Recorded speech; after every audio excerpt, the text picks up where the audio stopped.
Greetings, friends. This is Maerlande. This morning I had a request to talk about defending against rushing. So I've got a basic setup here, and I'm going to move some things out of the way.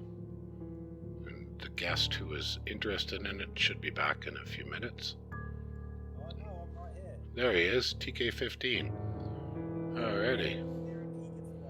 Yeah, Yeah, good. Okay, so as an example, I'm going to give up the only example I have currently available where I did not do a great job of rush defense, but I thought it was still illustrative because even though I didn't do a great job, both of us died, the guy who rushed me and myself.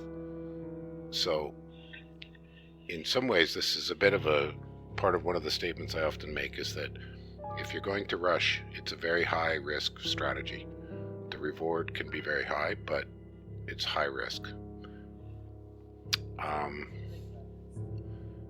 I rarely do it, very rarely, but it's highly effective if you are really skilled and your opponent is not. But I generally don't join games like that. And against experienced players, they know kind of the core elements of the tricks. So this is a game where I played Erythia. It's late age, and this is turn 14 where the rush had just started. I got no warning. There was no diplomatic warning or anything like that. In fact, I don't even think if I hit read messages he even sent me anything like an in-game message saying he was attacking. He just attacked, which is how I would do it. I wouldn't give warning of a rush. Why bother? I mean, if you end up attacking somebody because diplomacy fell apart, that's a different story. So we might start with just my basic design. I can't really show you the pretender exactly, but I'll show you my bless. So this is a rainbow bless. I took an imprisoned rainbow pretender. The dominion strength is kind of sadly low, which I learned wasn't great. You could see, I grabbed precision because I was expecting to use some evocation spells with my quite good magi. 3 resistances, just some magi help for reinvigoration, and I was anticipating using astral spells, so a penetration bonus, undying 6 for the death. Now, are you aware that when you take a rainbow, you can get blesses with only 3 points of magic? Okay. Correct. Exactly. The other bless that I read in the guide that I'm really iffy about is I don't know why I took on aging. I think that was a mistake. But overall, this is a mix of things to help sacred units as well as a mix of things to help sacred magi. So this has some good things for rush defense, in that things like undying and cold and fire and shock resist. Reinvigoration is always helpful on any mages, and it's not that hard if you have astral magic to get some decent early spells like mind burn. So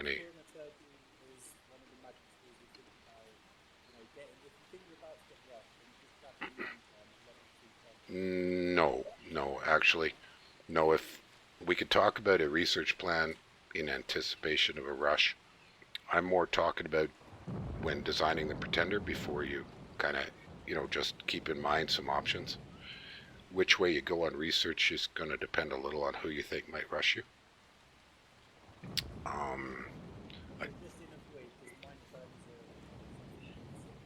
Oh, absolutely. That is a decent anti-rush tool. It's very, very inexpensive on the research, and only takes a Astral 2 mage, so very, very solid. But different nations have different options for rush defense. A Death Nation may want to go, if we shift from pretender ideas to research ideas, a Death Nation may want to go to really quickly grab raised skeletons anything that's level 3, maybe 4, but level 3 for sure, you can get online in time for a rush, as long as you have the sense to buy lots of Magi. But usually you're going to struggle to get more than one level 3 and then maybe a level 2 in research. That's going to depend, but you could see what I did is I rushed alteration. The purpose here is to get body, ethereal, and luck. No, these are to buff your units. Because you can send cheap astral magi out to cast body ethereal on small groups of units. This is for point buffing. Yeah. But see, in this case, I went really quite superb scales. So that gave me really high research. So by going imprisoned, I still got very high research. Instead of going in awake to get the same kind of research. So arguably this is a research rush build, but not awake. Turn 14. Yeah. So definitely my intent was to take whatever of these. Now some things didn't work out well. I don't have a second fort yet. That's not a good thing. I've got one underway, and I've got a water fort underway. But I stumbled my early expansion and got my first 2 expansion armies killed, which is another reason I got rushed, because I was obviously weak.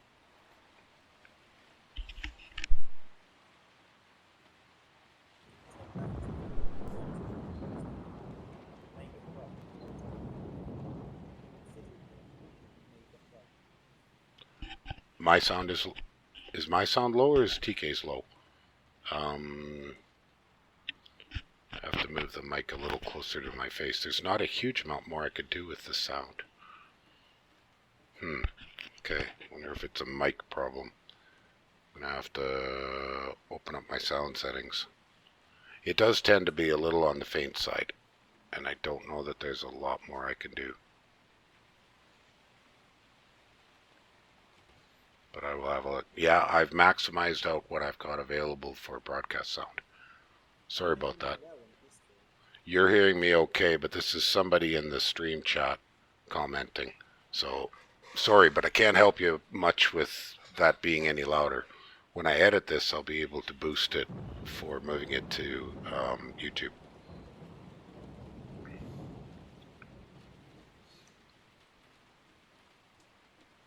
So your question was, did I shift when I knew that I might be rush? I didn't, because usually my biggest defense for rush is good diplomacy, and I hadn't really noticed that my diplomacy was falling apart. I mean, this player playing Maerlande was really good about it. He kept me sort of on the edge of, oh yeah, we've got an agreement. Oh yeah, no big risk. And his capital was here, I think, in 88 or here.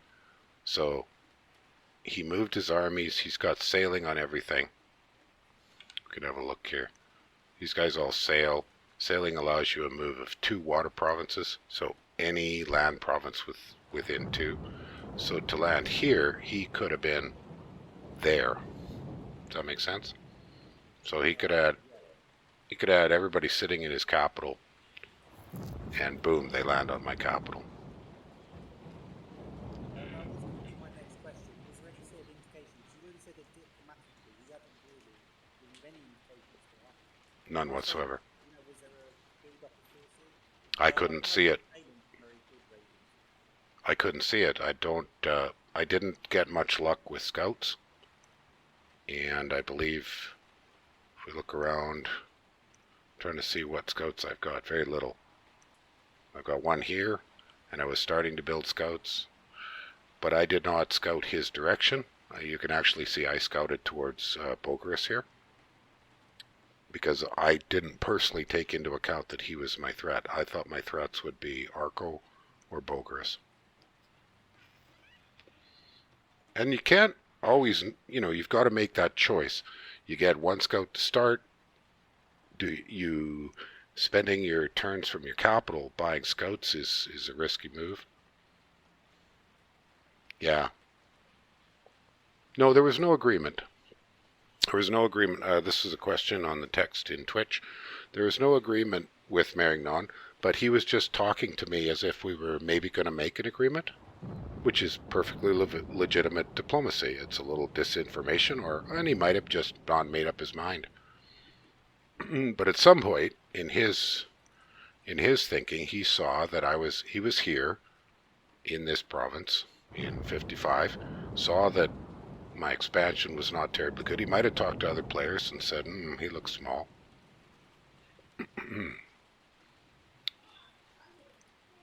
Well, somebody's got kids in the background. Okay. So my concept was, and this is the first turn of the rush. So at this point in time, I have to decide. I've got an expansion army here. You can see that what I'm doing is choosing not to expand any farther because this province is independent, but I feel I've got to protect this fort going up. Okay. Yeah, good question here in Twitch on text. Supposedly weak capital-centered nation. That's a valid calculation. I didn't ask him. He and I have talked about this since. We had a little argument about it at the time. Not a huge one. I mean, there's no argument that attacking somebody who looks like a good rush target is sensible.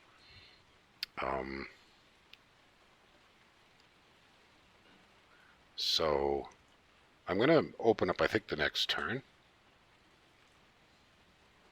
And we might get a chance to see a fight where he's not just fighting my province defense, because that doesn't tell us anything. There we go. Okay, so I tried to slow him down, and it was reasonably successful using some crossbows. These are just independent crossbows. And he did not bring sacreds to this one, just his heavy greatswords. So that held him off. You could see that I boosted my province defense a little bit. I believe it was set to 6. So that was here. And my province defense, yes, I set it to 6. I don't like spending usually too much more than 6, and you could see I was kind of running out of money. At least, though, I got my water fort up. I'm starting to put up a lab, which gives me a way to hold him off. And now he pulled a few of these guys away. I don't know where his other armies went. My research at this point, I've got astral, or alteration, sorry, for point buffing. The conjuration is for power of earth power and phoenix power and those things. Possibly small elementals. A little bit of thaumaturgy, so I have communions are available and I have mind burn. But my early research target was alteration 4. I went there first, right off the bat. And that is with an astral nation, a deliberate rush defense concept. Yeah, I've heard you all talking about Palesa and other streams. Mm-hmm. How you like to blow up mutation that quickly. Is that different with Nope, because this is another nation with good astral. Not as cheap and not quite as high level astral, but perfectly valid astral. If you look at the Deducos here, which is what I was focusing on, these guys, a good number of them get astral 2, lots of them get astral 1. But a combination, but because of the high levels of randoms with the Rithia, a little bit different. But I was also looking for, once I got a land fort, you start making these cheap mystics. And 1 and 4 will be astral 2. Talking about research, another really key thing is you want to get, if you've got an astral nation,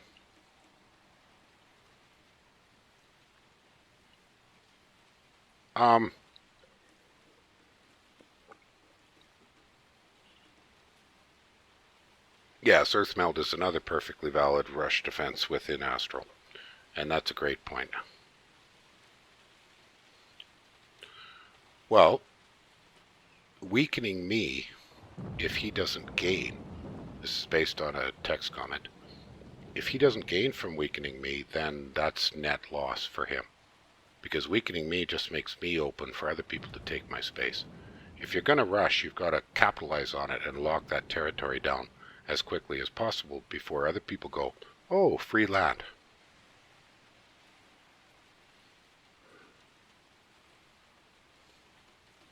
But yeah, somebody mentioned this one. Earth Meld, an excellent rush defense spell.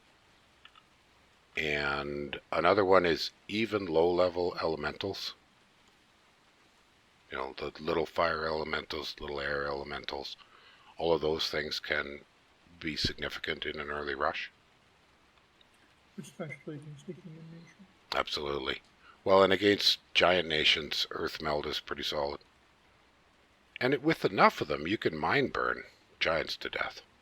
I mean, you're going to need a lot, but the assumption is if you're getting rushed, you're going to use all your magic to go fight. And welcome to Voice Ralph C. You finished your snack.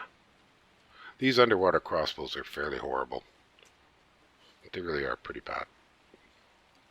Although Sai was here earlier when we were preparing and mentioned they're still kind of useful in the water.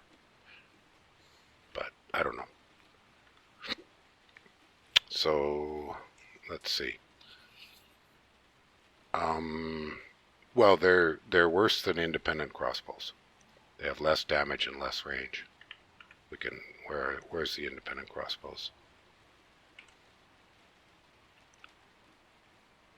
Much longer range and more damage. And I think same price, right? 10 versus 10.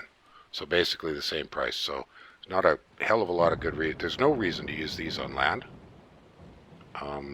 There's some reason maybe to use them in the water. And so, okay. Now, that's the only fight we have yet, so maybe I'll move on to the next one.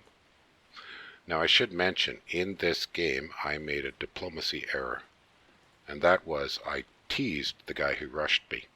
And said, you're going to die now, why don't you run away home? Because I successfully convinced Bogarus and Micklin, who was up over in this area, to come and join in an attack on Maerlande. He decided that since I was teasing him, he would simply make sure I died. So he took, pretty quick here you'll see, he took everything he had everywhere in the entire map and attacked me.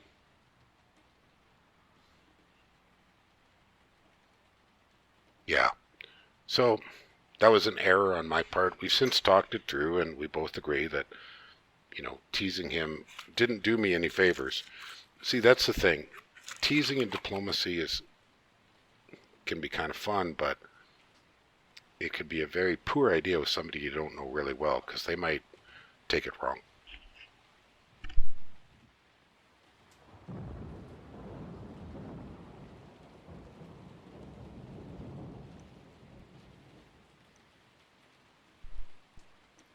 But if you know they're going to tilt, it's going to be a solid strategy.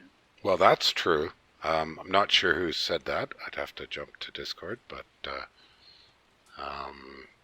is that Gasra? Yeah.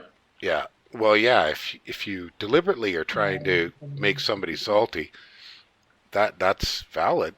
I think it's risky, but it's valid. Now, when you saw Zabalba, did that concern you at all? In the water? Yeah. Yeah, absolutely. Because you could see here, I was trying to push the water really hard by just buying independent water troops before I could make my own. Because I knew, see, and here's Calum, and there's Zabalba. So I was hoping to grab all of this water, and I failed, because look here. So that was a disappointment for me. If I had had 10 water provinces, I probably could have just almost sat and ignored my capital. I mean, it wouldn't have been awesome, but... So yes, so I remember that I made diplomacy with Caleb to agree that I could take that one.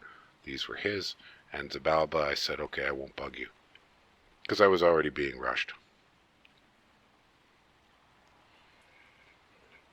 So that's a really valid point, Rovsi, that as soon as I saw I was going to have to compete with non-water nations in the water, I was frustrated. In my original planning, I had somewhat assumed that if you look at this map, it's got decent water, and there weren't a lot of amphibious nations, so I thought I should have a good shot at getting a good-sized water economy going.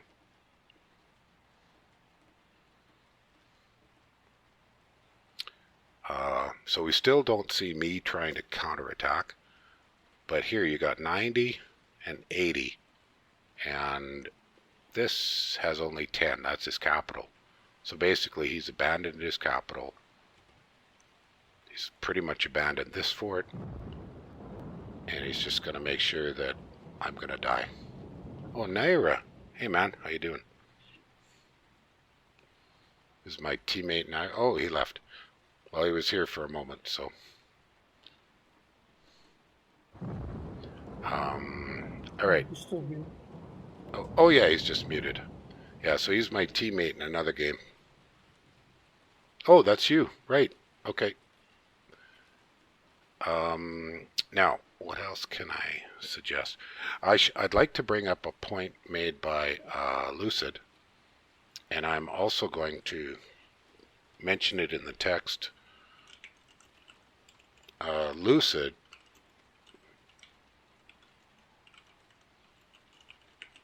has done a video on pretender design.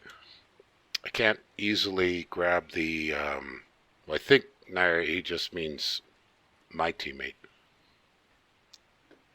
Lucid has a video out on pretender design, similar to my written guide on pretender design, and this is it here. I'm just going to bring it over onto your screen. Although I see I've got part 2 open, but I talk about rush defense. He talks about rush defense. We both talk about the pretender archetypes. And Lucid has a pretender archetype that I didn't really think of, which is deliberately a turn 12 Titan that comes out as a rush defender, but also has some bless. And it's a Titan so that it has full slots for magic items, and you can build it some inexpensive magic items to, you know, that's a serious amount of extra defensive power. And see, if I had had dormant for my rainbow, even a rainbow coming out now would be a significant factor.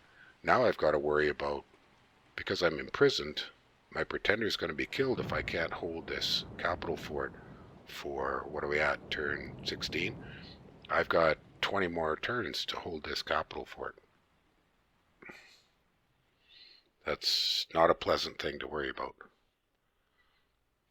Alright, I'm gonna, so this turn, but I did get this fort up, and I did get this fort up.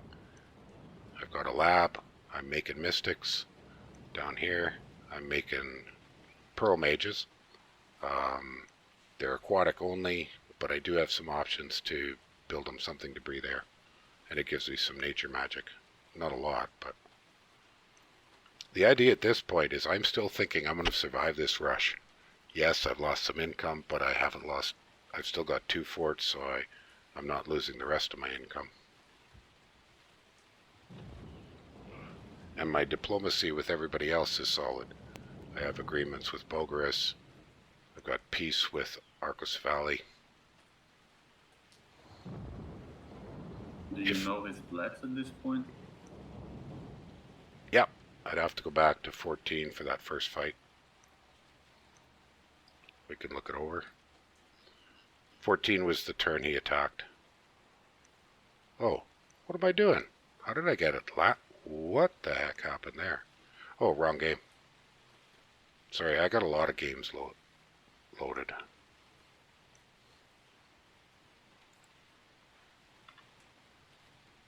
So let's see what his bless is. I know he has magic weapons, which is a serious problem. 1 second, I gotta do some audio adjustments. I want to be sure that Dominions isn't very loud, because Dominion sound effects can be really irritating. Okay, this should be good. Speed that up a bit. Alright, so there's his blasts. Magic weapons, attack skill, some cold resistance, and some strength. So these guys hit really, really hard. Losing your capital early is pretty brutal. It's not Also, the it's end not of the game. really a helpless rush. It's more like he's just He's actually hoping he can win. he's point buffing. This gets pretty brutal. He is point buffing, and I think even in this first fight he does. See, he's got air shield, but I believe he body ethereals. See, he's already doing body ethereal. No, luck. Maybe not body ethereal yet. But very soon he brings forth a whole bunch more magi, and then these guys are not just blast, they're seriously point buffed.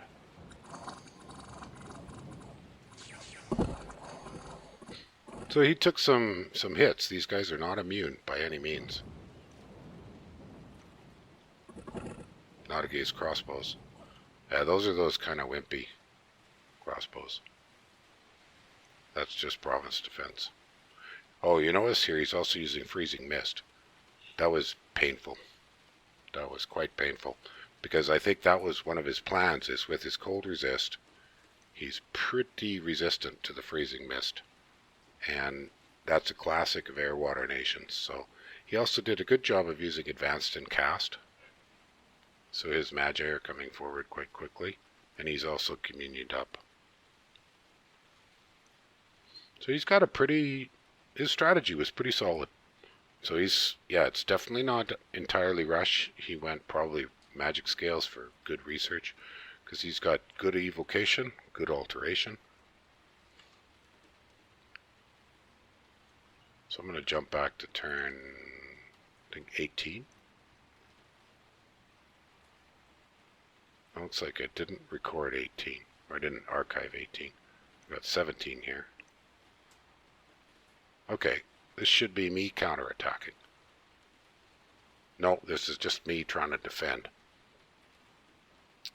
So you can see I'm doing some damage here. I haven't rolled out magi with these guys, but I killed a lot of those sacreds.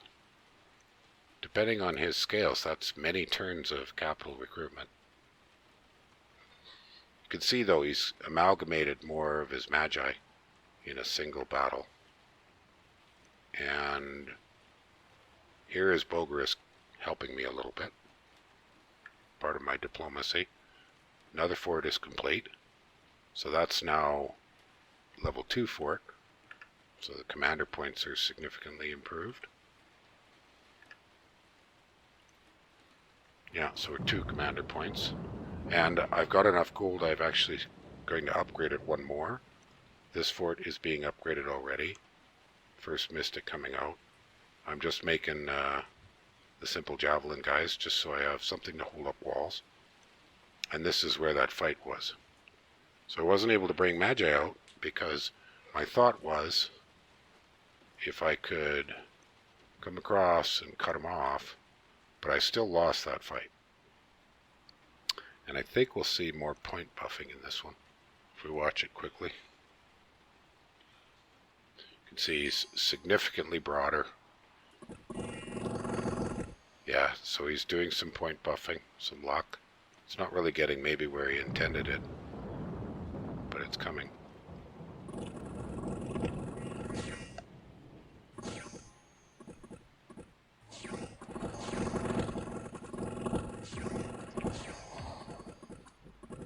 And you can definitely see the effect of the freezing mist.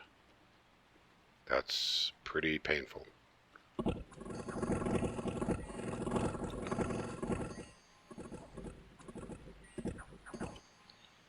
So I think we've seen enough of that one. Alright, TK, are you still here?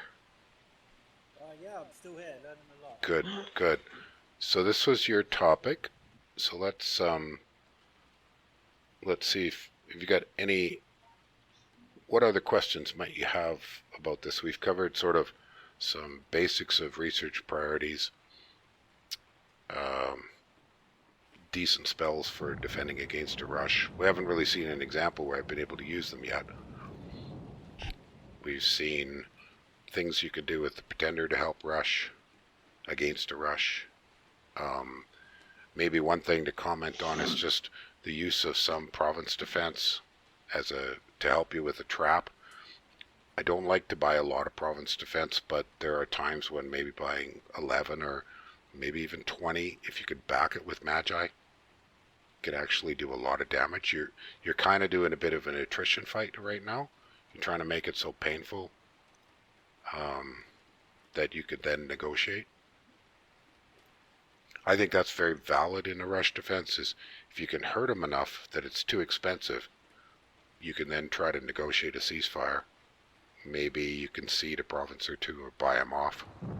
Nothing wrong with paying somebody to leave you alone. Well, I'm hearing quite a lot that, especially in 2v1 rushes, a lot of the time you're supposed to hurt one of them as bad as possible. So they're messing with you. So look, this does not work. The other guy's getting everything. Absolutely. Absolutely. But yeah, I mean, you just said, are there any questions? Yeah, kind of, because you started this by saying you had absolutely no idea. Like, diplomatically, you kept it very low key until it happened. Mm-hmm. And I've been wondering, just if you had some idea that the rush was coming, what would you have done differently to prepare for the rush? If I had more indication he was going to rush me, well, I had already made quality agreements with my other two neighbors. I might have pressured him a little harder to negotiate a non-aggression pact.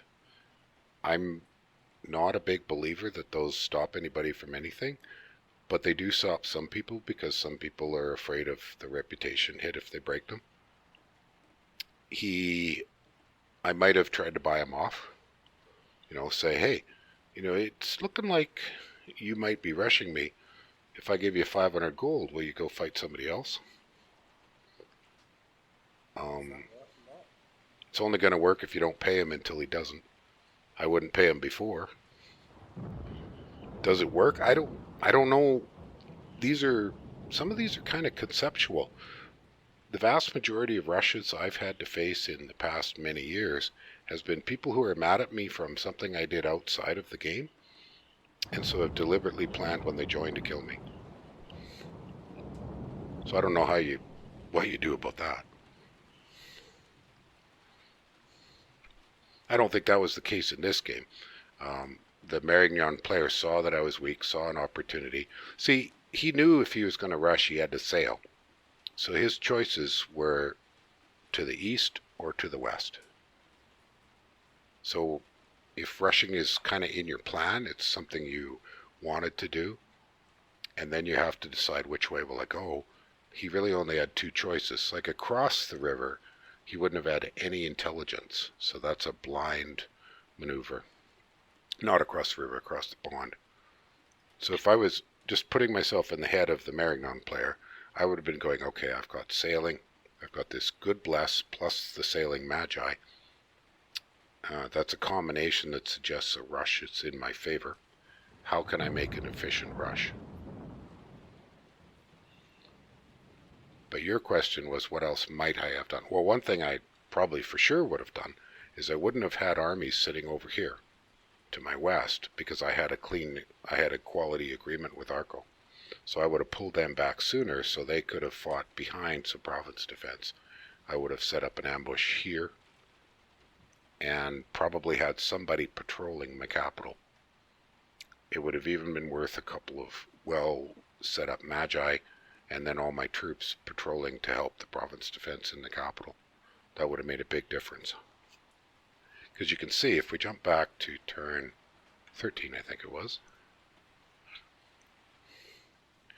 when I did just simply put crossbows behind province defense, 15 I think is the one I want, sorry. Jumping back and forth a little bit here. That's why an example is a nice way to do this. See?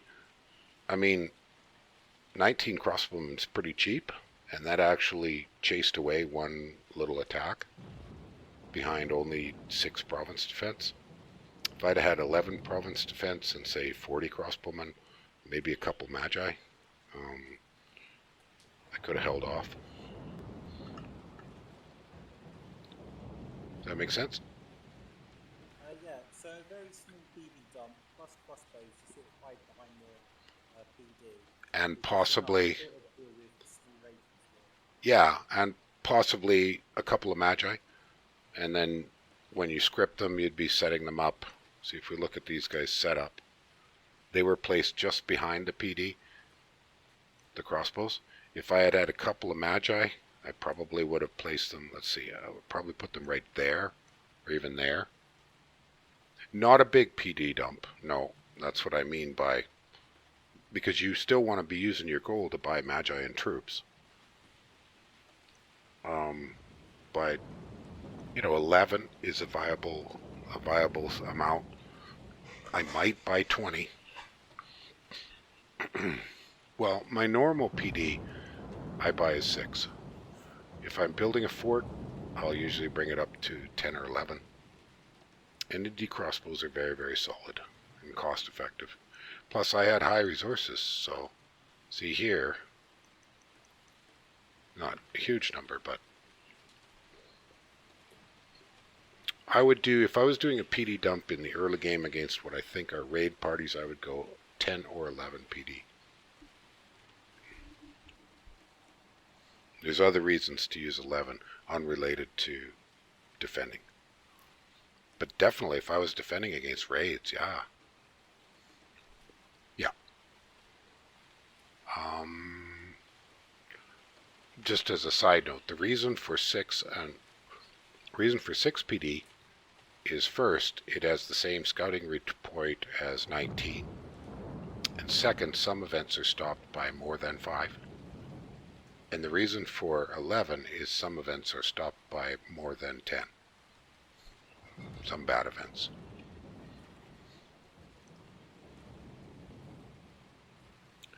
A little bit of an aside about selection of PD. So I see that in the game you kind of have a stockpile of 38 fire gems. Do you think there's something you can potentially do with those fire gems? Not yet. Stop the rush. Not yet. I could have done small. Well, the problem is, on this turn, all my magi are stuck inside my fort, and I felt that I was better off to get a couple more research schools than to send them out to fight yet. I do have Phoenix power, but I'm grabbing some evocation because small elementals aren't very good. They're okay. They have magic weapons too. Yeah. Sacred, so. But they're small.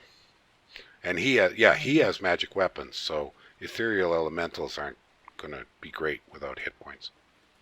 At least, go ahead, Rossi. The fire gems right now, probably the best use you're going to find is either a small elemental might help set somebody on fire, and then if you're in heat, it might burn to death eventually, but more than that, what you would probably use it for is getting your Fire 1 mages up to Fire 2 using Phoenix power. Probably. Absolutely. And you notice... using it to cast spells, because if you can trade a gem for, a couple squares of sacreds, then that's well worth it in this position. Absolutely. And you'll notice that I had rushed Phoenix power and Earth power deliberately. Those were in my early goals. I could go back, but I'm pretty sure I went Alteration 4, Conjuration 3, Thaumaturgy 1, and then Thaumaturgy 2. And now what I'm doing is to give me some more firepower, I'm grabbing some evocation. So it seemed to me, this is my remembrance of my thinking, is I would better off to hold off a little longer and prepare a more solid counterattack. But I was not anticipating he would vacate his capital to come attack me. I did not anticipate that.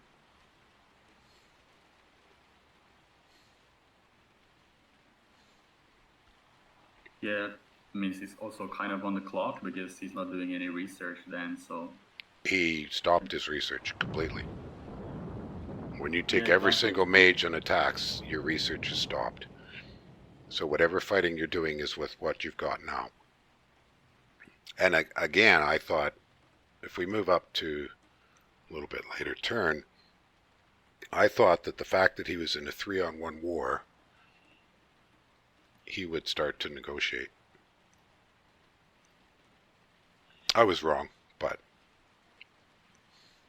so he's a counter-attacking Bulgarus.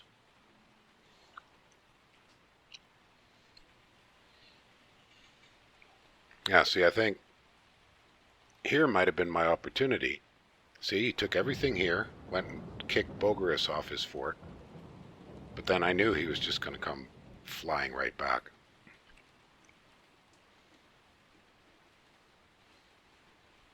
But that was kind of a funny result when he did that. But now you can see I've got scouts far enough.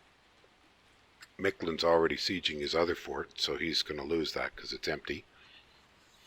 And then his capital is effectively empty, so Micklin quite quickly moves over here and takes his capital. And in the meantime, rather than go back and defend and negotiate, he just takes everything to make sure I die.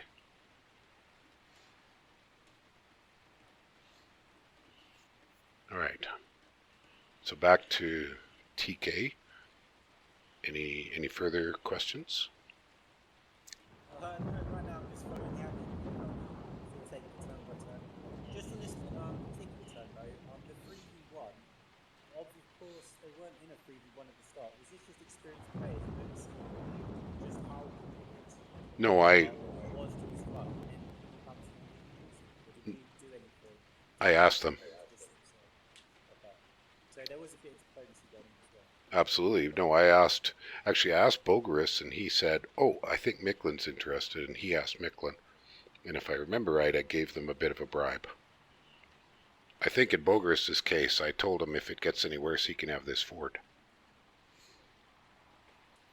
which eventually he did take.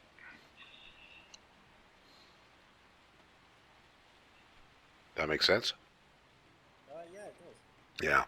No, I negotiated that these two would attack Maerlande the very turn Maerlande had rushed.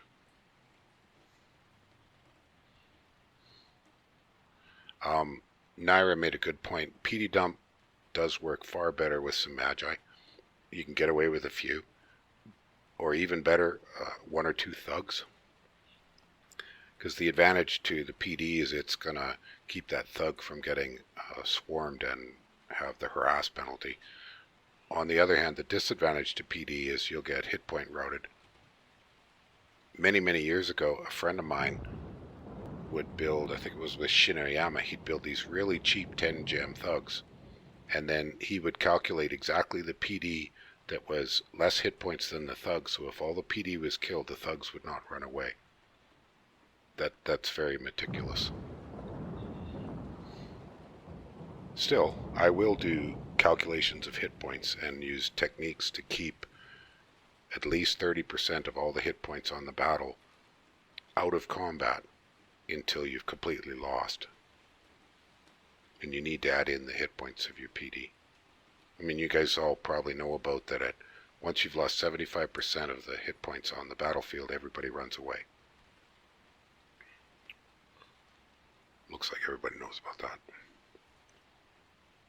I don't spend a lot of time with my calculator when I'm playing Dominions anymore, but I used to.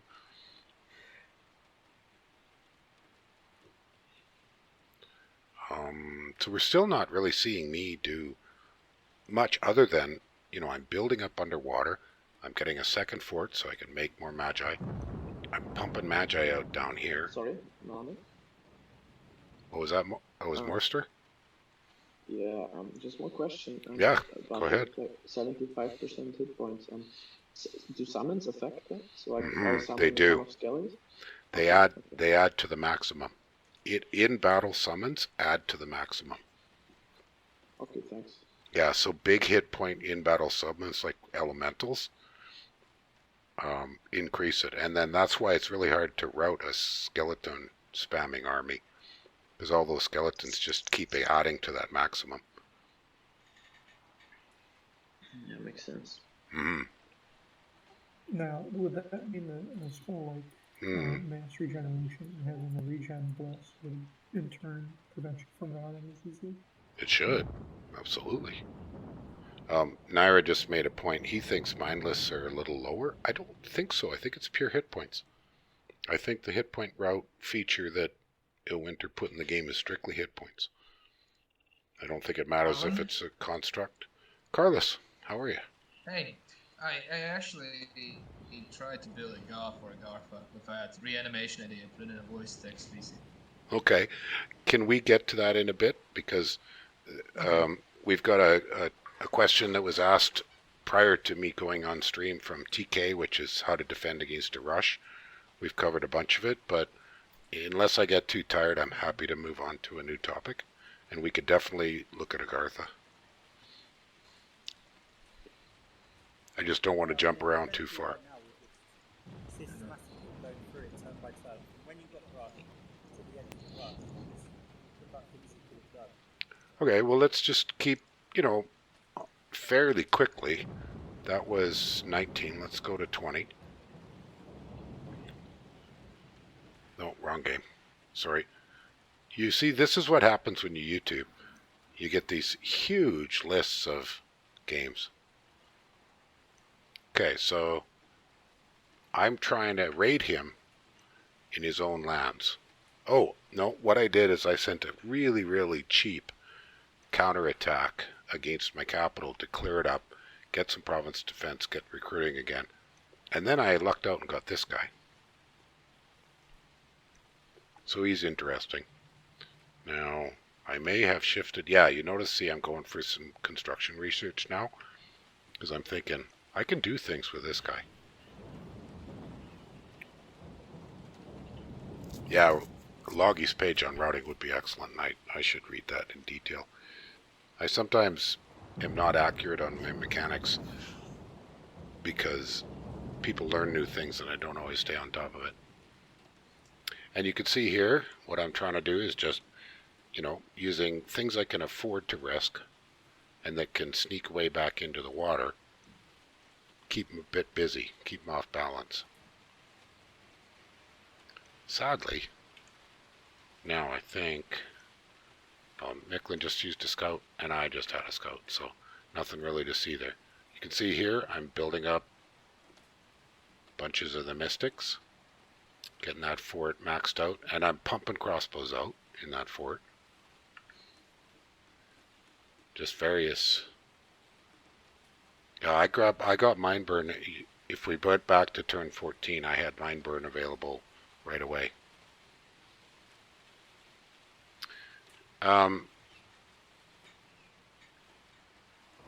Gassera, I'm not convinced that penetration items will ever pay off on an Astral 2 mage. I don't have hammers, so that's 5 gens each. So every time you do that, what am I getting? I'm not convinced that's cost effective. I don't normally put penetration items on inexpensive astral magi for purposes of battle magic, because they tend to die.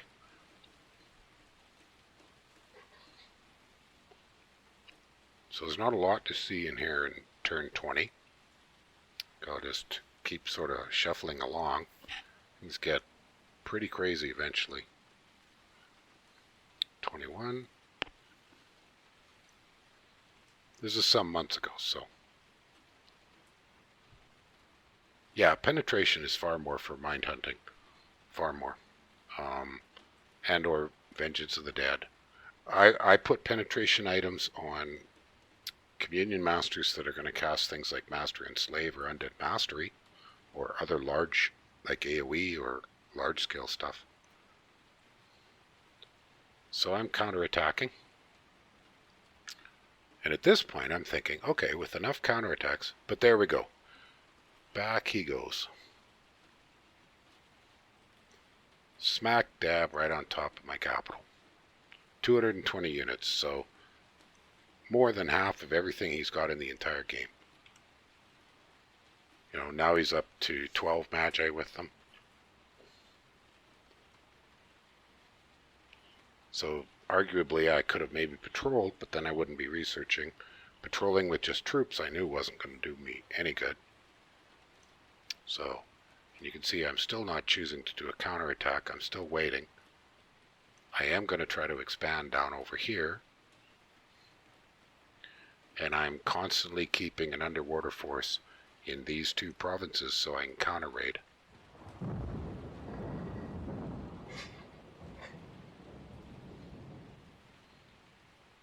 So that's about it for turn 20. I don't see anything too really critical. You can notice I'm making sure I'm building temples, so I'm not going to die of Dominion kill.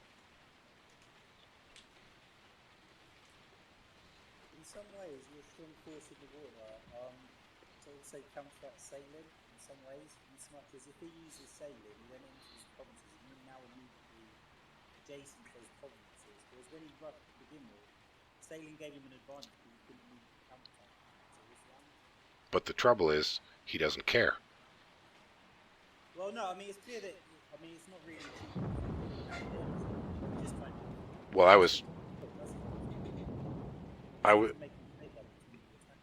Well, more so for me, I was hoping that if I made these raids and took his land, he'd take guys from my capital and counter-raid and take it back.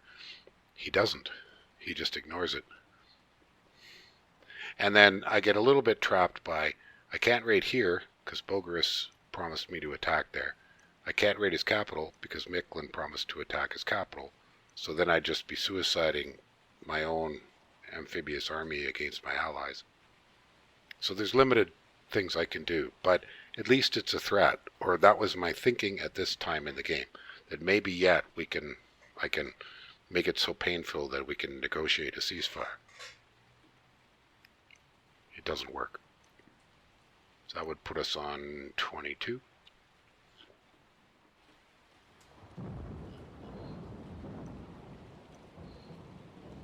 Wait, but he did not know that you had so many allies, or why is he still fighting you anyway, if he's gonna get attacked by dwellers? Yeah, he knows, because he's tilted. Oh, okay. Yeah, he knows, because I told him. I told him they're going to attack him, and they have been attacking him now for turn 14, it's 22, so he's been under attack by 3 people for 8 turns now. Okay, so he just wants to hurt you. Yeah. Yeah. I mean, I did not think that late age Maerlande would rush anybody anyways, but since you always learn. He's doing fine as far as that. If he could have negotiated a ceasefire with Bogarus and Maerlande, then I would have died a lot quicker. So I don't know much about late age. Is the nation you play a common rush target? Are they good? No, it's you weren't here in the early part, but I had a couple of I fumbled 2 of my expansions and got my first 2 expansion parties killed. Yeah, Erythia's, I would say, sort of average. It's not bad. Some people like it. But when you fumble, I didn't know the troops very well, and they're kind of odd. And I screwed up and got 2 of them killed. So I was weak at the beginning. Okay. So now my walls are starting to hurt, but this is going to take him, well, it's going pretty quick. So if I remember my thinking, I'm sitting here at about half wall strength. I've got 2 or 3 turns till I've got to make a counterattack with everything I can. So I'm still somewhat holding off. But you can see here, now he's taken everything. There's nothing left. Everything's there. Everything's on top. What's his bless at this point? I'm sorry I wasn't here in the beginning. I didn't pin it, but basically it's magic weapons, cold resist. TK, do you remember? We covered it. Have I got an example I can show you? I'd have to open that turn again. I mean, it's fine, I guess. It's not a hell blessed. That's what it's not a hell blessed, no. That's some crazy exploding flagellant shit. No, he's using the big halberd guys. Oh, well, I'm going to have a brief pause. Just give me a minute there, guys. Sure.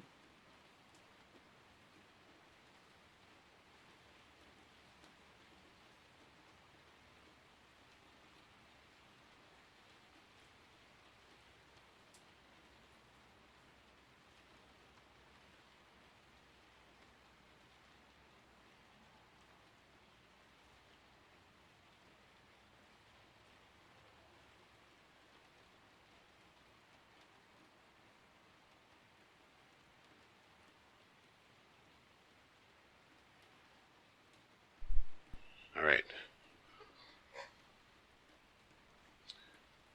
There's a lot of encumbrance on a lot of my troops. That is correct. These guys are 9. These guys are 9. These guys are 6. I think, though, if they're in the water, it drops.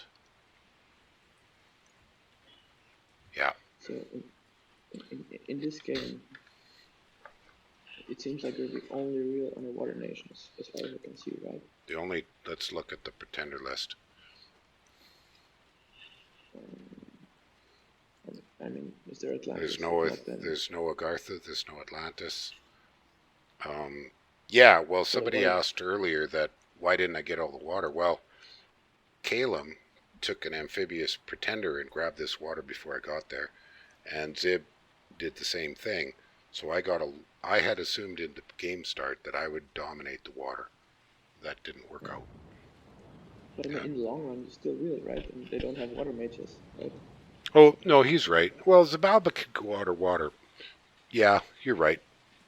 Zabalba was a good competition for water, but I was not expecting this much competition for the water, I'll put it that way. They do have toads, right? They have toads. Yeah. Yeah, Black Cragger. But Calum, even if they got, like, as soon as you have Conjuration 5, they shouldn't be a problem, right? Well, except that I was already being rushed when I saw Calum. Yeah, of course. So I'm not going to pick a fight. Yeah, I mean, if you stabilize them at the time, like, if you don't get pressured on, eventually you can't just take the Calum province. Yeah, probably, yeah. But instead I made an agreement with them, because the last thing I wanted was more enemies. Yeah, sure. So we're still kind of waiting to see where I take the real beating. Oh, sorry, I should have just stuck with that. This is 22. Move on to 23. So I'm not doing a detailed analysis of this game because I lost, and usually when I do a YouTube of a game, I pick one I did well at. That's just my own ego. So here you go. Here's Micklin. So now Micklin has sieged his capital, and now Bogarus has sieged here. So what does Maerlande do? He can no longer recruit anything. He can no longer make any money. He's going to be completely broke. His troops are going to slowly disappear, and yet he leaves them there. Yeah, Did he say something in the chat? Like, did you contact him? In diplomacy?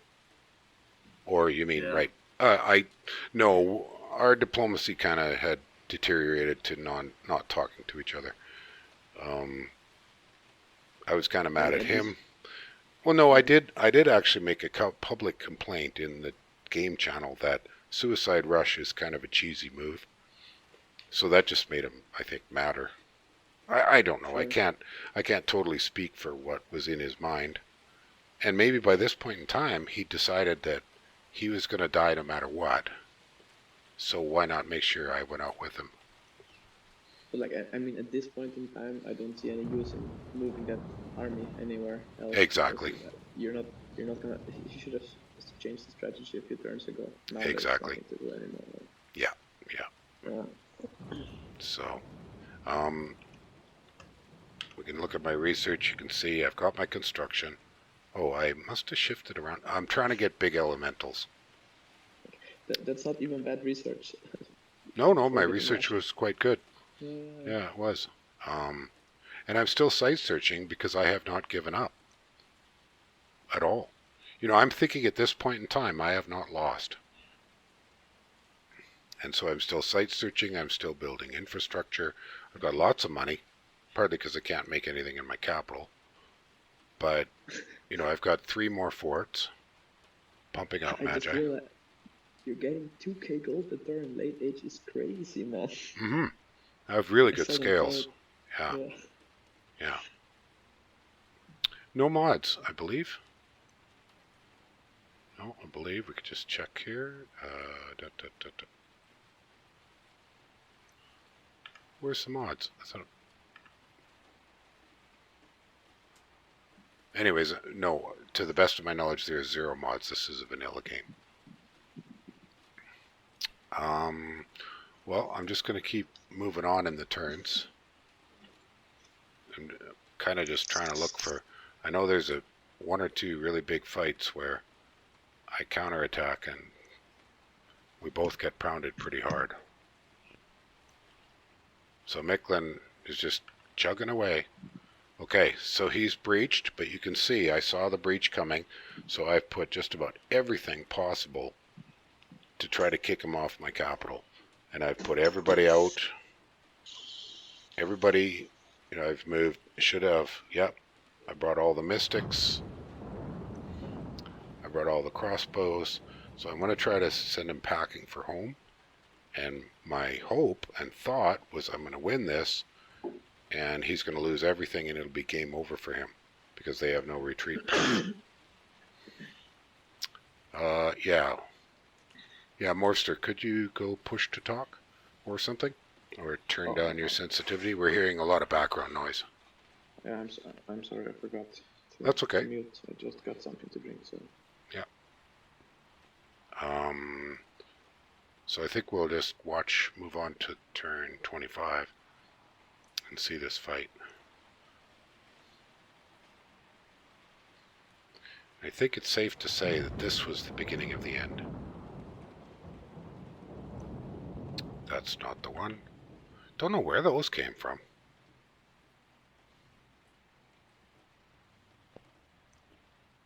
But you could see I've lost my capital. So, there you go.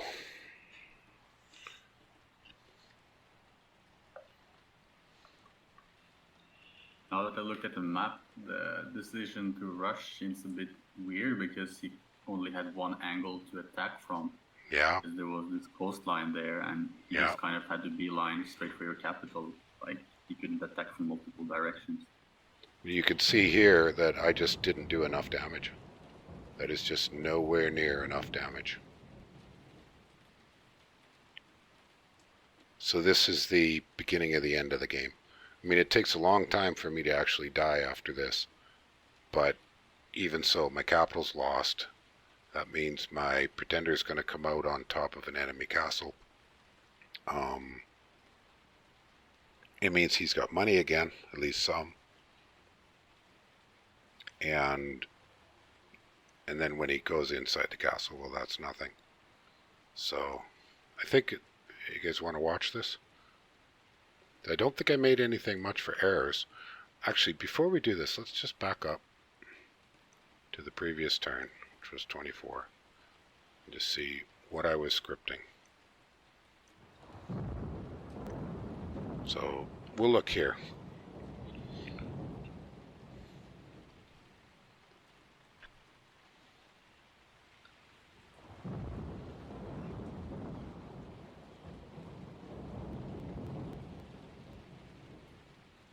Why are you using just the generic cast order instead of specific spells? Because if you aren't quite sure the range they're going to be fighting at, my experience is that the AI does a pretty good job of selecting the spell that'll do the most damage. And when you've got this many paths scattered all over the place, it's a little hard to select them. That might have been arguably not the right way to go. You notice here that with the point buffing guys, I did set them up for point buffing. Not that that was terribly effective. The other thing is, it's always awkward, is I'm trying to set up, armies coming from multiple directions. So,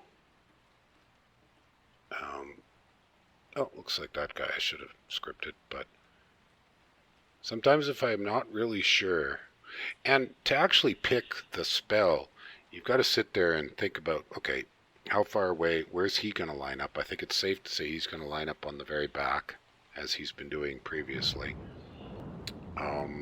I moved my Magi quite far forward, but not all the way forward. I can't be sure which spell's going to be in range, and if I script a spell that isn't in range, it won't cast it anyways. So does it really matter if I select spells? Was this the right way to do it? I don't know. I didn't spend a lot of time analyzing this fight after the fact. I was kind of bummed out by that point in time. I mean, I kept playing, but I was definitely bummed out because I knew I wasn't going to win this game by this point.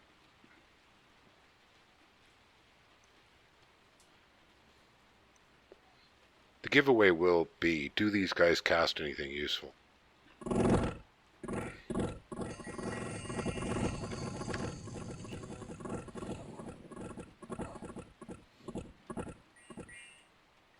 So mist. Well, I didn't know he had mist. This is a big deal. Mist more or less cripples my crossbows, which took a lot of my firepower out of the game. Then over here, he's point buffing. I have little in the way of magic weapons. You can see these guys are ethereal already. Gets more and more like that, since he brought every mage he's got in the whole game. He's got lightning bolts coming out.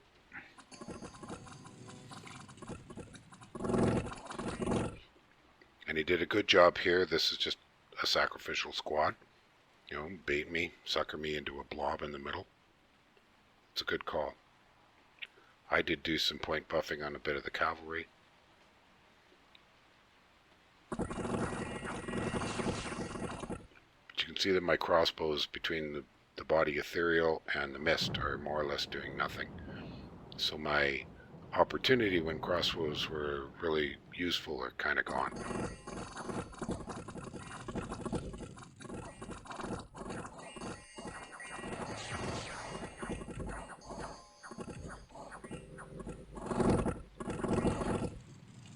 You can also see he's got that freezing mist going on in the middle.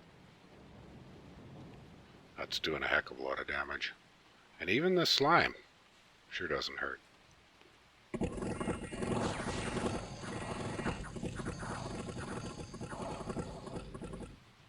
That looked like it might have been a mine burn.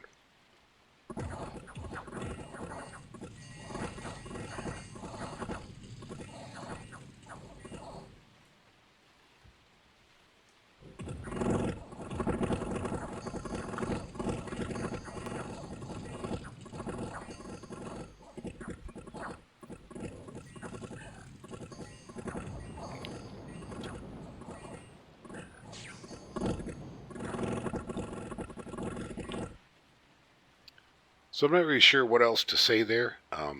It's possible that if I had really worked and done some offline testing, and I did do some offline testing to try to build a plan for how I could try to defeat that army, but you know, that was about all I could pull off. I don't know that much in the way of changing the scripts would have affected it significantly. And from this point on, it's basically just a case of I hang on to the water. He slowly pushes me off the land, eats up my little armies. I sell this fort to Bogarus, and they finish him off.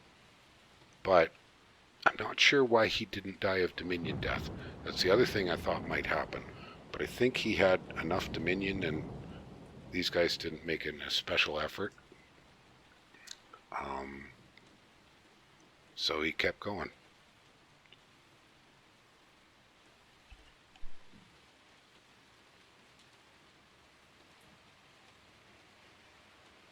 How could you afford the upkeep for all those troops, though?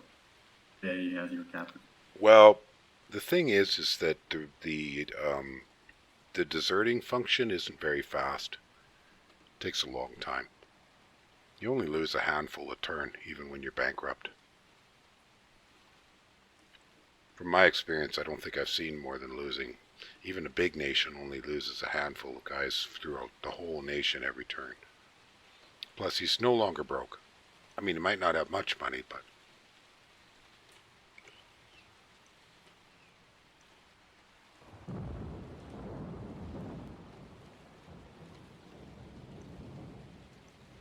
I'm just going to kind of pop through these very quickly. You can see now he's able to split his troops up and chase me around. I did get another fort up. So now he's got to, you know, figure out how he's going to take this one. He's lost that one. So he is definitely no longer going to win the game.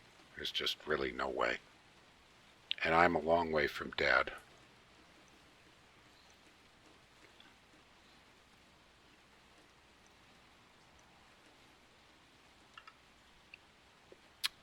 But you could see that Arcacephaly decided to come in and grab a little free land. I did counterattack a little bit, fairly successfully. These are actually, I bought the mercenaries. And I'm still hanging on here as best I can.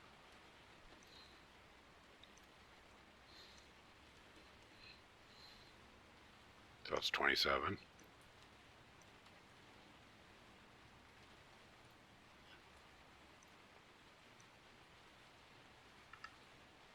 More of the same. So here I am. I'm going to try a counterattack with whatever I can. Actually, like you notice here, I'm on patrol. I'm just going to try to block him. Keep my magi. Here they come. They're moving up for the counterattack. This one here, I've got them scripted on the inside. I've summoned kind of whatever junk I can find. You'll see that now I'm starting to try to spend every gem I have on just anything. It's at that point. Probably not much in the lab, but I believe, you know, I spent all kinds of gems on this guy. I'm just using him to carry the pearls because I didn't have a scout handy.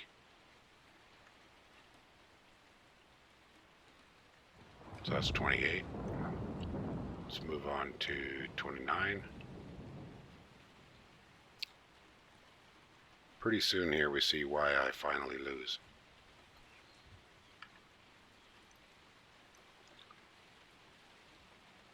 I think I'm just catching scouts. Or a plague doctor. Good grief. He must have had some luck. Here. He tried to attack do a minimal attack on the inside of my fort. That was unsuccessful. Cost him 4 magi that he can't really replace. But again, at this point in time, I don't think there's really anything going on. So that was 29. I'll be having, you can see I've prepped counterattack with everything possible to try to get my capital back. So 30.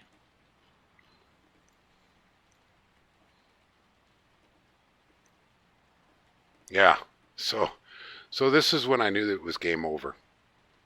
My somewhat alliance with Maerlande ends, and Maerlande starts taking me out from the water. So now I'm at a 2 versus 1. I mean, Bogarus is still my ally, but there's really nothing he can do, because he can't really attack my capital. This is successful, but all he had was a little bit of province defense. So now he took that fort from me. My second defense of it was not successful. I cost him some magi. But you can see that the writing is on the wall, that this is game over. So I don't think we're going to learn much by watching any more of this, unless somebody has questions about this game in particular. I don't have any more questions, but thanks again for answering my main query about rush defense. It was great to get like a practical example from the very first time. Yeah, exactly. So thanks for that. No problem. Oh, I had a question on Twitch from Naira. Would I play Arithia again? Yes. I wouldn't do it exactly this way. Although earlier today, before I started streaming, a couple people dropped by, and there's some things about my build that were viable. The Imprisoned Rainbow Pretender did have some viable potential, but one of my errors was my base candles were only 4, and that just wasn't enough. You can see here that Maerlande very quickly must have preached like crazy to get enough candles to stay in the game. Now, there was a guy dropped by, but he disappeared. And there was another question that somebody was asking me. Was that you, Gisera, about another topic you wanted to talk about? Something about Agartha. Yeah, that was that Carlos, but he's gone. I have one question. Mm-hmm. When Meridian was attacking you early on, I just came back from the store, so I missed pretty much everything of the first turns. I noticed that he was relying on point buffing, which makes a lot of sense for Meridian. They have strong melee troops. They do want to point buff them more than they want to cast some flimsy astral magic right there. Could you have magic duels at that early on, or do you think that you would in the future change your research to include magic duel if you're in that sort of situation? I did magic duel him here, I believe. No, not that one. Be the next one. Yeah. Am I set up? No. 20, I think it's turn 29. Let's jump to 29. Hang on here. So yes, I did set up magic duel. Okay. There you go. Yeah, that was that fight. Yeah.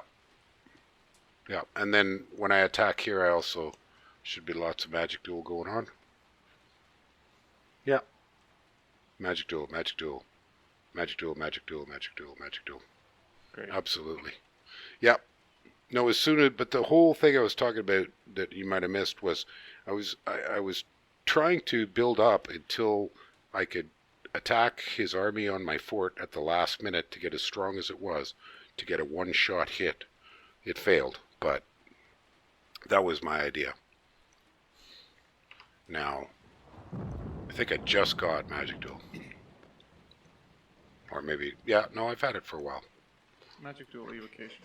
Like, if they just bring mages and they're only point buffing, you can just ping that with magic duelers, and eventually you can just not all scout unless they keep reinforcing. Yeah. Well, like when he is sieging your capital is what I mean. Before he takes that. This is my counterattack on the capital. What was his attack that got? Oh no, sorry. What? No, that's turn 25. So when before you lose the capital. I thought I magic dueled in that one, but maybe I didn't.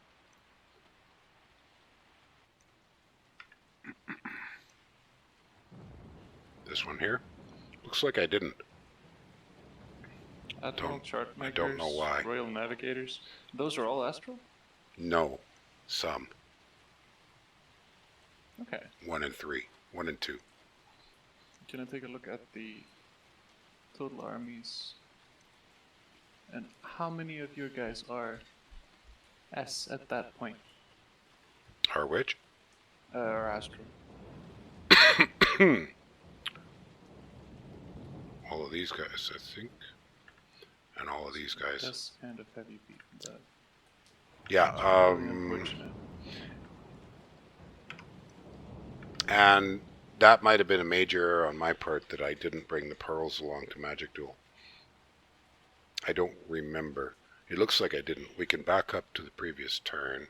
He's probably going to like have a lot of point buffing in that fight. Like, but if you outnumber his astral mages a lot, then even before that point, I didn't outnumber them.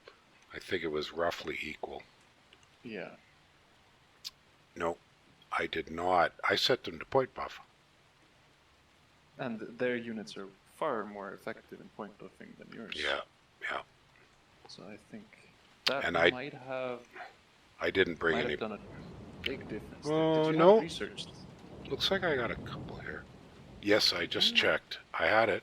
So yeah, that might have made Oof. quite a difference in that fight. Definitely. That and then the F mages, F water, giving them, Phoenix power with a gem, and after that, Sulfur haze. Sulfur haze. Yeah, you mentioned that when we were prepping. I think it was you. I think that was Psy? Psy, yeah. SY. Though, do you actually have any fire waters that are not already astral? Because Magic Duel takes 100 fatigue, I think. Well, I wouldn't probably have been magic dueling and sulfur hazing, but Sure. no, I think it's safe to say that I did not have the best script here. There's options. I can't remember if I just hadn't really felt like working that hard at it, or Yeah.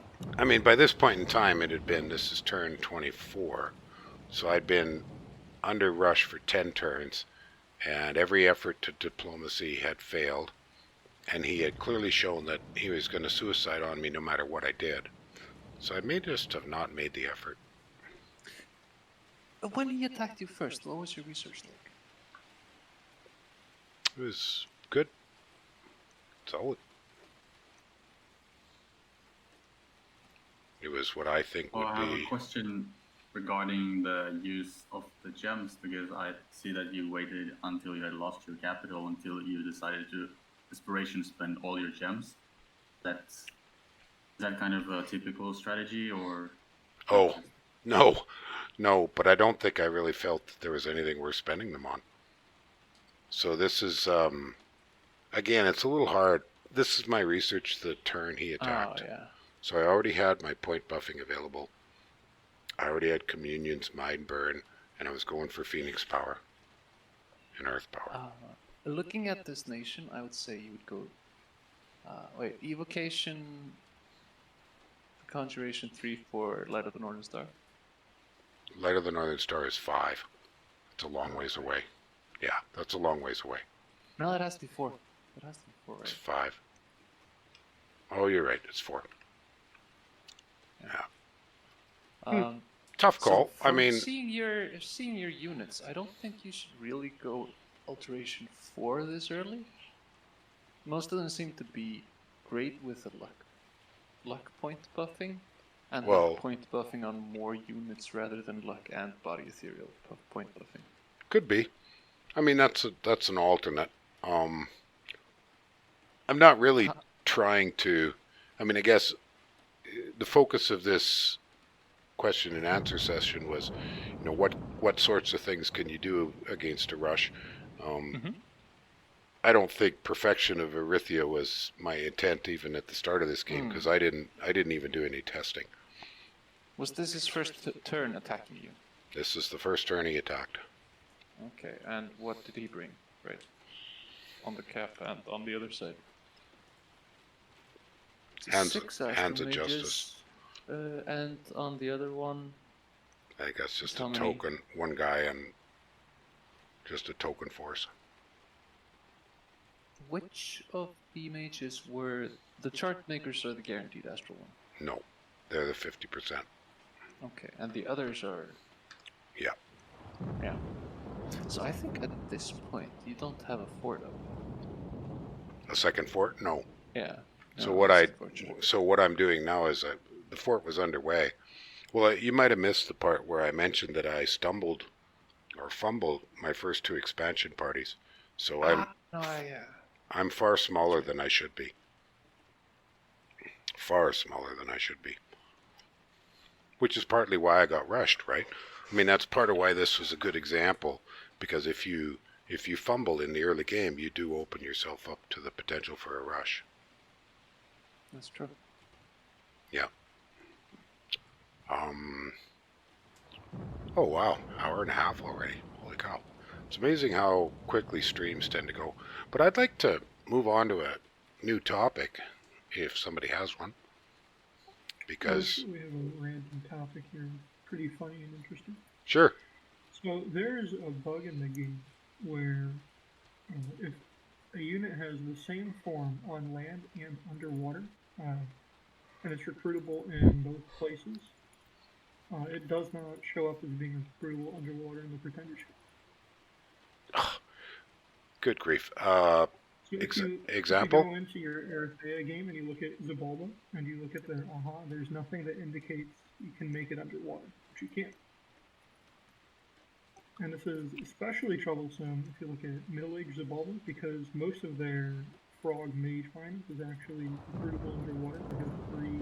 Oh, you're right. I see what you're saying. mages that can be recruited underwater, and there's nothing that indicates they can be. So I think that's a pretty large oversight, because if you look at Zabalba, in the Middle Age especially, their workforce mage, the Moosh Kuhul, the 290 gold guy, is creatable underwater. You can make them underwater. Yeah, And it yeah. makes you pretty scary underwater, actually, because they can random water 3 and then they can skelly spam, they can do, there's a lot of stuff they can do underwater.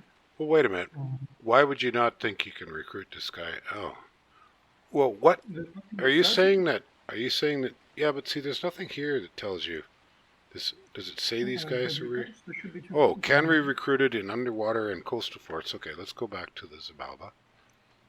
I mean, the guy. Oh, I see what you're doing. No, it's missing that. It's missing the little extra note beside the name at the bottom. Yeah. Mm-hmm. So. Oh, no, isn't that because it can be recruited everywhere?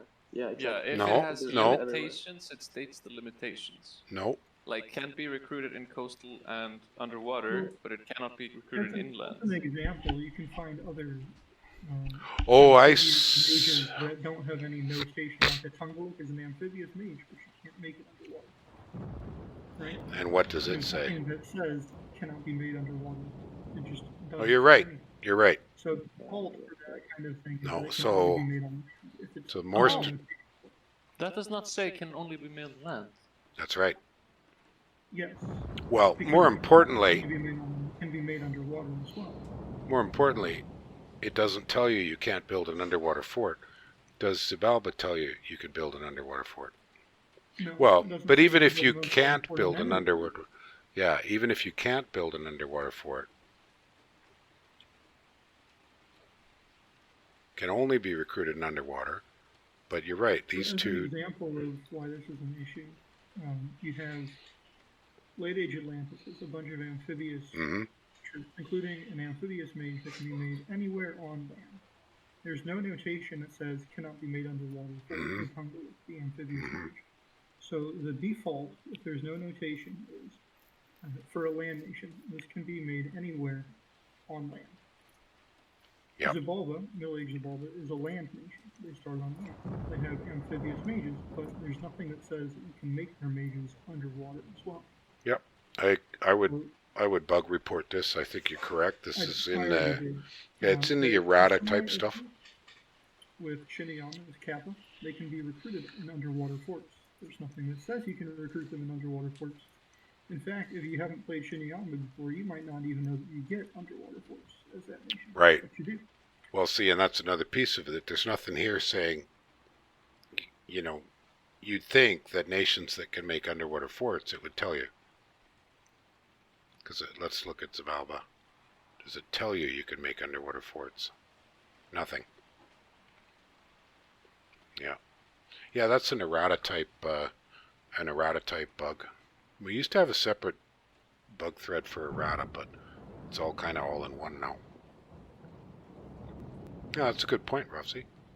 I will say that, to my knowledge, the only units that are actually affected by that in the entire game are Kappa, for middle-aged Shinigami, Musha Jaos, Ahaz, and Mushkuhuls for middle-aged Zabalba, and Ahaz for late-aged Zabalba. Right. So it's not a very huge bug, but it's a pretty serious bug if you're trying to decide if you want to play a nation. Mm-hmm. or even if you think it's worthwhile to make a fort underwater on, say, Middle Age Zimbabwe, because no idea that you could be making mages underwater the entire time. Yeah, I agree with you. I think it's a significant issue. The one thing that's maybe part of why is that Erythia is a much newer nation, and I know that, over time, Ilwinter has become more transparent about, either in the lore text or in this national feature stuff, to give you more of that information up front. Whereas they used to be much more opaque, and that they would deliberately not put an adequate description of things into a spell or nations or stuff. And so a lot of stuff you only learn because somebody put it in the manual or some tester figured it out. There's still that issue of opaque versus transparent in this game, and we come across it all the time.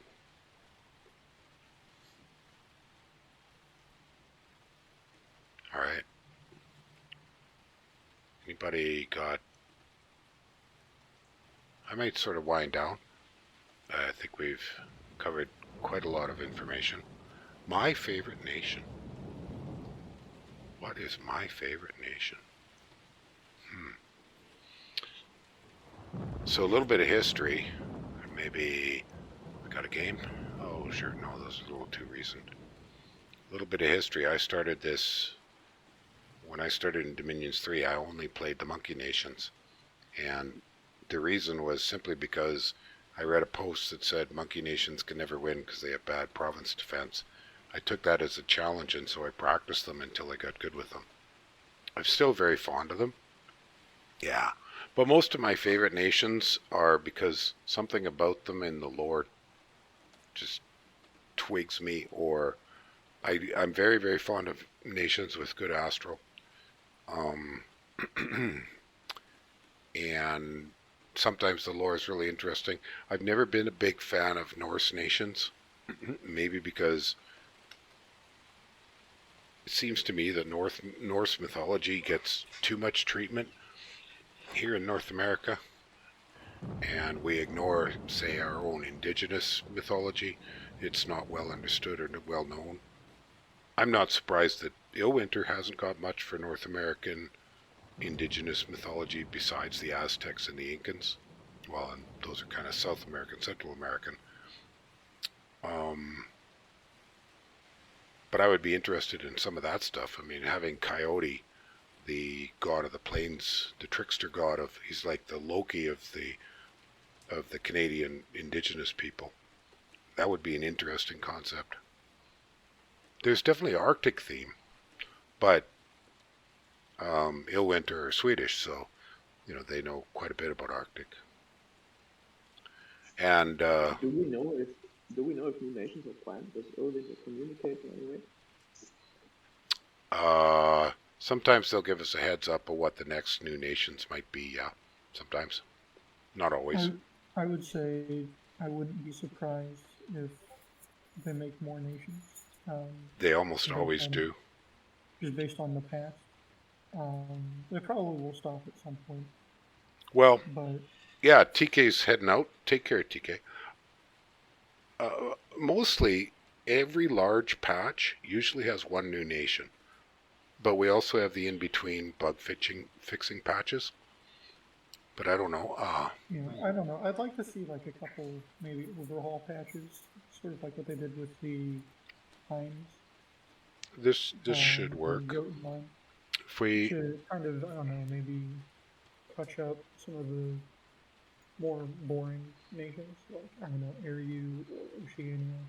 Well, we're talking, some of us in the, where's the patch notes here? There we go. If you look at the patch notes, you'll see that we get these big updates, and then we get these little just bug fixes. And a great number of these big updates. Yeah, Africa has a very limited representation.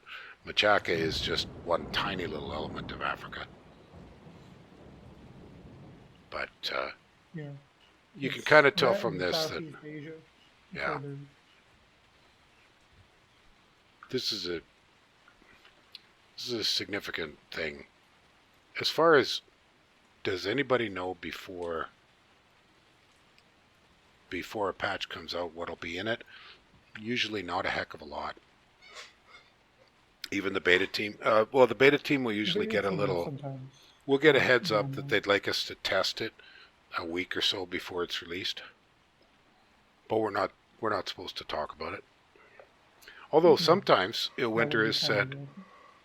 Sometimes Illwinter has said you can go ahead and give people a heads up about this new nation. You can talk about it. So we usually ask, can we talk about this? Like Ubar's novel had some stuff released ahead of time. Exactly. Exactly. And I think that's Illwinter drumming up some excitement. Yeah, and I think it worked too. Mm-hmm. People are like, what? Desert elves? Why would you do this? And also, this is a great idea. Well, and the other one is, this year they didn't, and it could be because of the COVID situation, but the anniversary patches, they usually have more in them. And that's November. Didn't they tried to fix some long-standing bugs, and then they created the forging bug that they had to patch out? Yeah, the way that happened is they were trying to fix Wish. Something about when you wished for unique items, I think it was unique items, it would screw up. And then somehow or other, there's a connection in the code between Wish and forging of artifacts. That forging of artifacts has to check if something's been wished for and exists. And that created the bug. But, especially mess with DE, but what would happen was, right, once it gets to somebody who is forging a unique artifact, every other forging for the turn would just not go through. Exactly, and I don't know why forging for artifacts would affect forging for ordinary things. Something in the code connects the two, somewhere. We've seen quite a lot more of these kind of bugs happening the last couple of years as the code is getting so mature that a change in one place... You would probably want to make it more modern engine and just build it from the ground up rather than just keep adding old tools to the old code base and solve bugs as they come up. I know. But I don't know, I mean... On this, but it seems a little bit like a poor way to continue building on something that's so old and outdated. Well, and this is an old engine now. This engine is 20 years old now? 2001, I think? Something like that. Yeah, I don't know. I think it would be interesting if somebody tried to kind of remake the game on one of the... There's a few open source, more modern engines out there. Yeah, but a fan can't do that without violating... yeah, I know it would be a violation of the property, Yeah. You're not allowed to do that. And Illwinter has been not remotely interested in any requests to open source the game. Because there's been requests around since... Well, when it looked like Illwinter would never make Dominions 4, because Dominions 3 was locked down with the contract, there was quite a lot of talk about a fan-based remake. And there was some people asked them, and I can't remember if they just flat out said no or they just did not answer. But it would be pretty hard to make the game and still have the flavor if you were some other company was taking it over, sort of thing. If you didn't have at least the mathematics accurate, you could figure a lot of them out, but there's still mathematics or basic mechanics of what I would call the game system versus the engine that are still opaque. Not a lot of them, but Fear is an example. I mean, for that, we could jump here on the wiki page. Speaking of which, it'd be a nice time to... He sure has. And that's what I was just thinking of. You said that's in the morale topic? I don't think there's a big thing on it there. I don't remember when that was. No, that's still pretty short. Yeah, that's just got all the different morale effects in it. Yeah. But one thing he does note is that fear is a versus 14 roll somewhere. Yeah, but I know Loggy has told me in private discussion that he still can't understands what the lesser fear on the ancestor vessels from late age Tianqi really does, because it seems to be different than the other types of fear. Yeah, I don't know either, to be Yeah. honest. Well, and then I always like to link this. I'm going to link it here. Hopefully everybody can see it. I'll just jump back and check. Yeah. So this conversation friends of mine had with Christopher in 2008, and I think the most interesting statement is here. This is how AoE works. It might distribute like this. And then he says, I think it targets a square, and if that one is already targeted, it tries to target a random. So even Illwinter isn't quite sure how something as simple as the AoE works. I always love that. Yeah, let's say AoE distribution. There isn't one. It picks a Well, square. It doesn't make. It's not a radius. Yeah, but it doesn't make like a squiggly line. You know, it's centered around. No, it can make a squiggly Yeah, line. usually. It can make a squiggly line. I mean, I think if you think about the mathematics of I've got an AoE of 20, and I'm going to pick, you target one square where the spell lands, and then from there it's going to jump to one of the 8 around it, and from that one it's going to jump to another one, and from that one to another one. Theoretically, you could make a diagonal line. That would be unlikely. The probability of a diagonal line would be extremely low. But mathematically, it is a possibility that it could be a diagonal line, a 20 square diagonal line straight out from the target square. That I do know that is how. I don't know the exact decisions it makes on picking, but I know that it goes, the target square was determined by precision, so that's where it starts, and from there it jumps to one of the 8.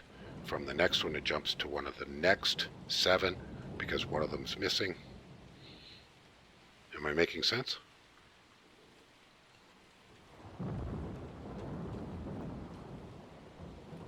Is there a cap as to how far away the aura can be?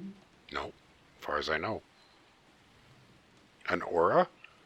Well, some things are a radius. AoE is not a radius, but aura is kind of like an AoE. But auras are a radius. But a fear AoE is an AoE, not a radius. So Soul Vortex is a radius. It's 3. Well, if you look at the post that you are looking at, it's describing the AoE of a radius, of the fear radius in particular is what's referenced, right? Yeah, but he's demonstrating in his little code segment that fear is not a radius. He's saying fear 12 gives you 12 squares, randomly distributed. It's not a radius of 12. Because a radius of 12 would be, Right. whatever the hell it be, 100 squares or something. So, and that's a terminology issue, right? That Soul Vortex is definitely a AoE, a radius. It's not an AoE. It's not described as an AoE. The way it's described is it targets a square, and if that one is already targeted, it tries to target a random neighboring square of the first attempted square. Right. Right. Okay, I see. Yeah, you see what I'm saying? So, in that case, it would tend to move outwards from one direction. Generally, yes. But then it could loop back, but it can't go to a square it already has picked. Yeah. Well, it reminds me of, if you've ever done any, I used to do a little bit of fiddling with chaos math. If you make one of those simple simulated ants and give it a set of instructions of if it hits a square that's already picked, it has to go the other way and stuff, you get these funny squiggles. It does not form like a line one way and a line another way. This is a similar sort of thing. See, I almost think it would be more intuitive to just, you always start from the center. right? Like you It would be teleport more and intuitive hit the that it was a... center, and then you move outwards from there randomly. Yeah. It would be more intuitive, but there's lots of things in this game that are not intuitive. I think because Winter likes Yeah, wacky, pretty nutty fair. mechanics. So we can pull that back off.